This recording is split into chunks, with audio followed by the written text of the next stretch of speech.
factorizing. Now we're going to do difference of two squares, dots. Difference of two squares. Difference of two squares, which we refer to as dots. This title is very exciting because you can have two squares. As is it, the word difference means take away, and two squares. So think about a square to be a squared and another square, which is b squared, hence the word two squares.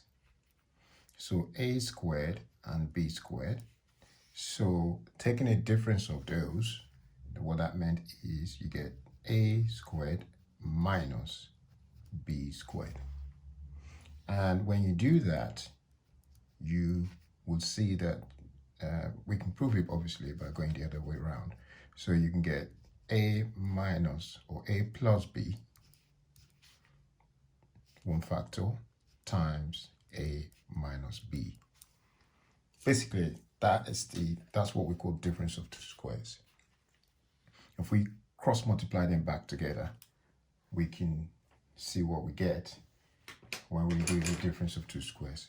So a times a will be a squared, and a times b will be ab, and b times a will be ab, and b times b or minus b will be b squared, but that's minus b squared. So now let's write this expansion. So we're multiplying these two factors. A times a is a squared plus, well, minus now, a times minus b is minus ab. B times a is plus ab. B times minus b is minus b squared.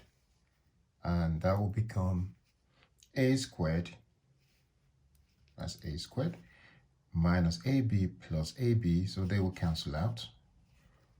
And then you get minus b squared, so that's minus b squared. And so that's where we get the difference of two squares from. This is very useful in maths. You will see in later topics where we have to use them.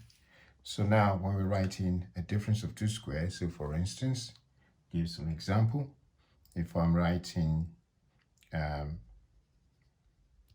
x squared minus 81, what that meant is I could do this, x squared minus 9 squared, and that will give us x squared,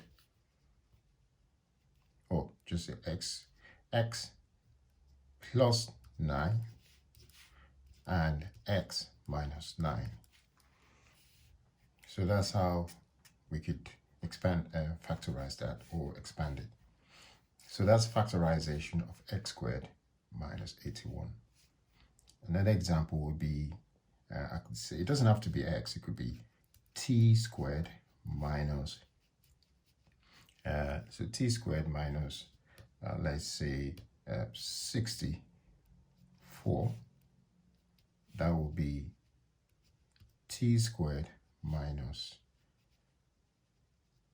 64, which will be, t squared minus 8 squared, that's what I meant to do. And that will be t plus 8 and t minus 8. So it doesn't matter which way you write them out. You can write them as t minus 8 times t plus 8. It's the same thing. So let's try some more example. If we have, let's try x squared minus 36y squared. Well, in this case, you could see that I can simplify by saying x squared minus 6y squared, and that will give me x minus 6y x plus 6y. So that's a good one there. But let's try this one. X squared minus 5. Now you can still write this as, well, x squared minus root of 5. If I square root of 5, I get 5. A square root of 5 will give us 5. We'll learn more about that later.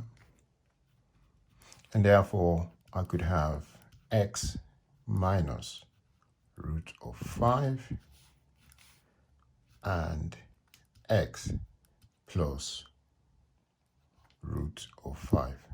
So if you're not sure, you can just expand them out and then you get the same thing. So that's really a good example. Now we could try another one. Let's try, say, 4x cubed minus 3. Well, no, I meant 4x squared. 4x squared minus 3. And that could give us 2x squared minus root of 3 squared. And that could be 2x minus root of 3 multiplied by 2x plus root of 3. So it's getting exciting. Now we could do another example. Say, let's try, we got 9.